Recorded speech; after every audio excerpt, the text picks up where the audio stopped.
I'll make it quick then.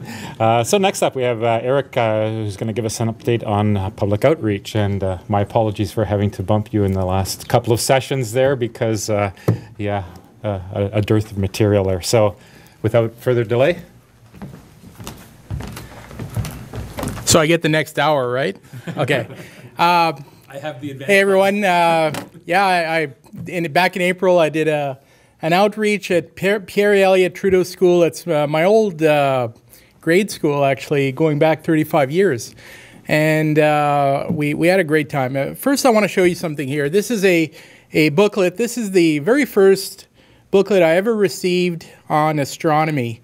Published in 1971. I was about 7, 8 years old. And we've come a long way since then. In the booklet, apparently Jupiter has 12 moons, of which only 5 are named. Pluto has no moons. And but most of the information actually is still accurate in this booklet, but it illustrates how far we've come. And I really envy these students for having the information they have today. And the launch of the Curiosity mission is something that they'll benefit from for a long time. When I got this booklet, we hadn't even landed on Mars yet. And so with all the information available today, it's amazing what they can learn. But it still requires some hands-on, someone to approach them and to provide the information, to help them see all the information that's available. If we could go to the next slide, please. So before we went out and did this, I actually gave them a, believe it or not, 90-minute orientation session on the sun. We were in a classroom, and I explained the basics of how the sun works, how big it is. Can we go to the next slide just to show? I think they're all out of order. If we can go to the slide that we show the sun and the Earth in it. Way beyond. You have to whip through all your slides. Okay, sure. Let's do that.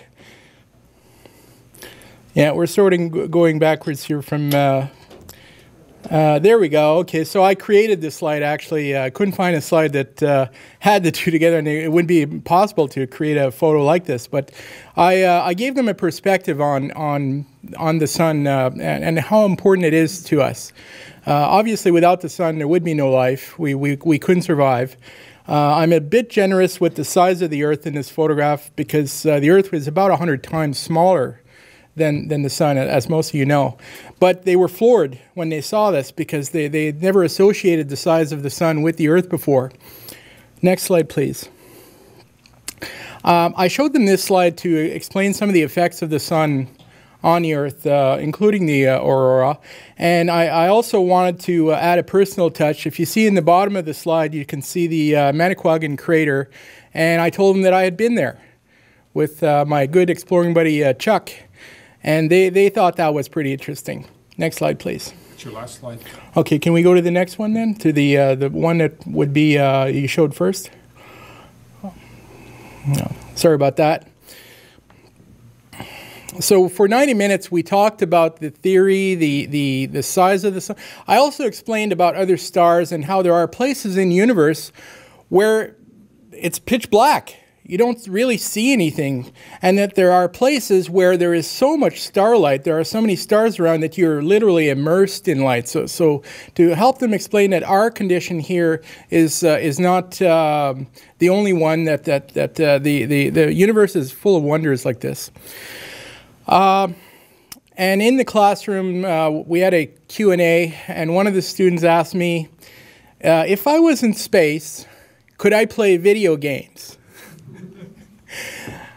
And I told him, I said, if you were in space, the last thing on your mind would be playing video games. After the Q&A, which was very interesting, also they were floored to learn that the sun's going to explode. They all started holding onto their desks saying, oh, what are we going to do? And I assured them it's not going to be for a few billion years. We went out and we started doing the actual solar observing. I want to thank Paul Commission and Stephen McIntyre for lending me their telescopes to do this. Paul lent me his Astrotech A80 with a a solar filter, a +1 type solar filter. And Stephen lent me his Celestron, which has a reflector mechanism on it that allows you to bounce the light off a target. I'm sure most of you have seen that before. They were very impressed to be able to see the sun for the first time. You know, and I in the orientation session, I had explained that this is something you don't do on your own, that you need someone with the right equipment to supervise and to do this, because obviously solar observing, if it's not done right, could be very tragic. Next slide, please. We had a good balance of students, boys and girls. During the actual solar observing session, they asked me a lot of questions. They had never seen sunspots before. They had heard about sunspots, and I think they'd seen some photographs of them, but to actually see optically the sunspots for them was a big plus. Next slide, please. And my wife helped me. It's very important when you do solar observing to try to not do it all by yourself. Bring at least one assistant. I would prefer an assistant per telescope, actually. If you're answering questions and you don't pay attention to what's going on, something can go wrong. Next slide, please. So this is the mechanism that Stephen McIntyre provided, and if we have another slide, we can actually see the sunspots better in there. Yeah, there they are. More in the northern hemisphere of the sun.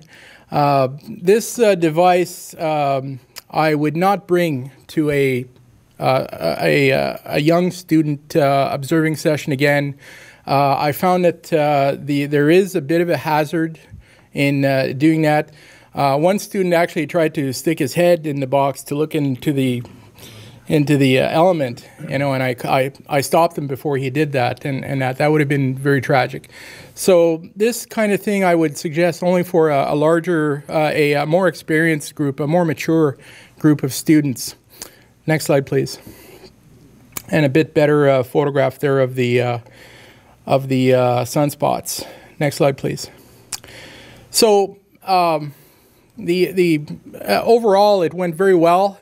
They learned a lot. It creates a basic understanding for them of our sun, and I'm doing this because I wish someone had done it for me when I was their age. No one ever approached me, you know, us in school with this kind of equipment before, and I did it for that reason. Next slide.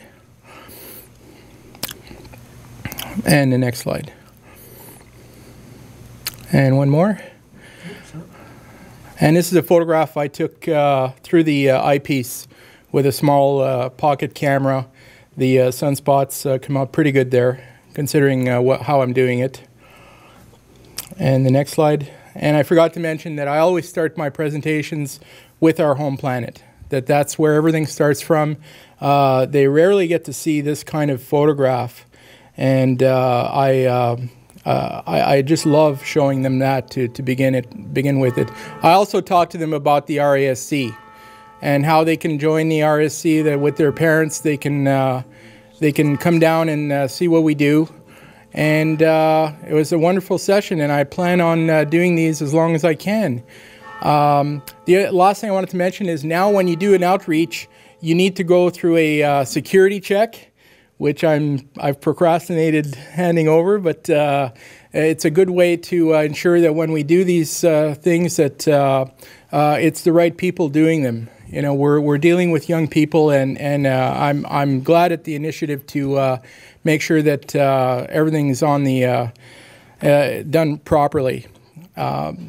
And I think that's it, eh? All right, did anyone have any questions? All right.